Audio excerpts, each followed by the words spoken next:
एक व्यक्ति आज नया नया डायरेक्ट सेलिंग में आया है जी।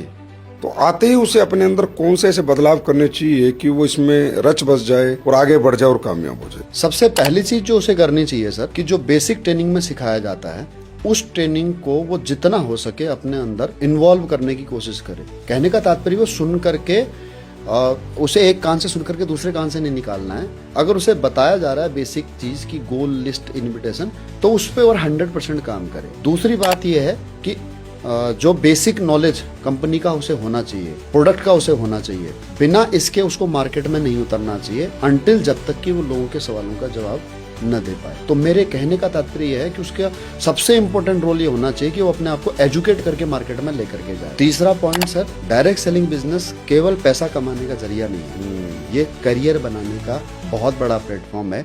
करियर बनाने के लिए काम करें, 5 साल कम से कम इसे कोर्स समझ करके करें। आपको लिख करके दे सकता हूँ, आपका पहले साल में हो सकता है पॉकेट से पैसा लगेगा आपके काम करने में, लेकिन दूसरे साल में आप इतना पैसा कमा चुके होगे कि उसके बाद में आपको घर से पैसा लगाने की आवश्यकता नहीं पड़ेगी। आप दूसरे साल में यहीं से कमाओगे, यहीं लगाओगे, और तीसरे साल में आप इस अचीवमेंट पर होगे जितनी अचीवमेंट आप शायद नौकरी करके 20 साल में आप ग्रोथ नहीं कर पाओगे, उतनी यहां पर आपकी तीसरे साल में ग्रोथ हो जाएगी। ये प्रैक्टिकल